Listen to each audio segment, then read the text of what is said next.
यूं तो भारत देश का इतिहास महान वीरों और उनके पराक्रम से भरा पड़ा है, मगर कुछ झोलाछाप इतिहासकारों की कलमें केवल एक ही परिवार के गुणगान गाने में लगी रही, जिसके चलते देश आजादी के उन अमर महानायकों को जानने से रह गया, जिनके चलते राष्ट्र आज खुली हवा में सांसें ले रहा है।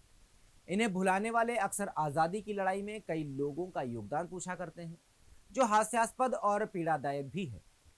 नमस्कार, मैं शिवम पांडे और आप देख रहे हैं सुदर्शन इतिहास। ख्याजिया नायक जी अंग्रेजों की भील पलटन में एक सामान्य सिपाही थे। उन्हें सेंधवा जामली चौकी से सिरपुर चौकी तक के 24 मील लंबे रास्ते की निगरानी का काम सौंपा गया। ख्याजिया जी ने 1831 से 1851 तक इस काम को पूर्ण निष्ठा से किया। एक बार गश्त के दौरान उन्होंने एक व्यक्ति को यात्रियों को लूटते हुए देखा। इससे वो इतने क्रोधित हुए कि बिना सोचे समझे उस पर टूट पड़े। इससे उस अपराधी की मौत हो गई। शासन ने कानून अपने हाथों में लेने पर उन्हें 10 साल की सजा सुनाई, लेकिन जेल में अनुशासित रहने के कारण उनकी सजा घटाकर 5 साल कर दी गई। जेल से छूटकर उनके मन में इस ब्रिटिश शासन के लिए नफरत भर चुकी थी। विदेशी सत्ता को वो पहले फौज में रहकर बाद में जेल में रहकर अच्छे से समझ चुके थे। इससे वे शासन से नाराज हो गए और उनसे बदला लेने का सही मौका तलाशने लगे।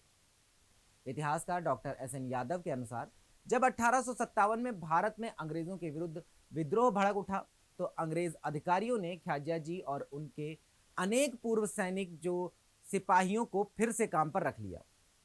पर ख्याजिया जी के मन में अंग्रेज शासन के प्रति घृणा का बीज तो पहले ही अंकुरित हो चुका था और माना जा रहा है कि वो अंदर से रहकर अंग्रेजों को नुकसान पहुंचाना चाह रहे थे। इन्होंने अंदर से ही अंग्रेजों की व्यूह रचना को अच्छे से समझ लिया और पूरी तरह से सोची समझी रणनीति के चलते वो कार्य कर रहे थे। आखिरकार सही समय आने पर उन्होंने ब्रिटिश पलटन छोड़ दी और निकल पड़े राष्ट्र को मुक्त करवाने। उनके मन में प्रतिशोध की भावना इतनी प्रबल थी कि वो बड़वानी जो कि मध्य प्रदेश में है, बड़वानी क्षेत्र के क्रांतिकारी नेता भीमा नायक से जा मिले। भीमा नायक जी रिश्ते में इनके बहनोई लगते थे। यहीं से इन दोनों की जोड़ी बनी, जिसने भीलों की सेना बनाकर निमाड़ क्षेत्र में अंग्रेजों के विरुद्ध वातावरण खड़ा कर दिया। भील लोग शिक्षा और आर्थिक रूप से तो बहुत पीछे थे, पर उनमें वीरता और महाराणा प्रताप के सैनिक होने का स्वाभिमान कूट कूट कर भरा था। जब एक बार ये अंग्रेजों के विरुद्ध खड़े हो गए, तो फिर पीछे हटने का कोई प्रश्न ही नहीं था। इस सेना ने अंग्रेजों के खजाने लूटे, उनका वध किया और अंग्रेजों के पिट्ठुओं को भी नहीं बख्शा। शासन ने इन्हें गिरफ्तार करने के अनेक प्रयास किए, पर जंगल और घाटियों के गहरे जानकार होने के कारण वीर भील योद्धा मार काट कर सदा बचकर निकल जाते थे।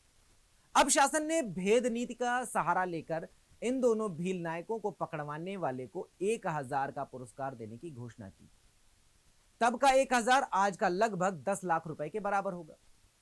फिर भी भीमा और ख्याजा नायक जी बिना किसी डर के क्षेत्र में घूम घूम कर लोगों को संगठित करते रहे। 11 अप्रैल सन 1858 को बड़वानी और सिलावद के बीच स्थित अमाल्या पानी गांव में अंग्रेज सेना और भील सेना की मुठभेड़ हो गई।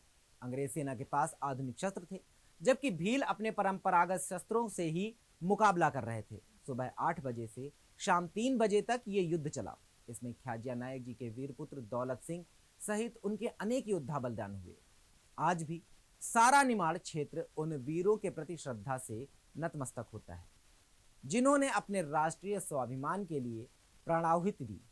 आज आजादी के उस महानायक को उनके बलिदान दिवस पर सुदर्शन परिवार भावभीनी श्रद्धांजलि देते हुए उनके गौरव गान को सदा सदा के लिए अमर रखने का संकल्प लेता है। अभी के लिए बस इतना ही। कल फिर आपसे मुलाकात होगी किसी महापुरुष के अनकहे किस्सों के साथ। तब तक के लिए जय हिंद।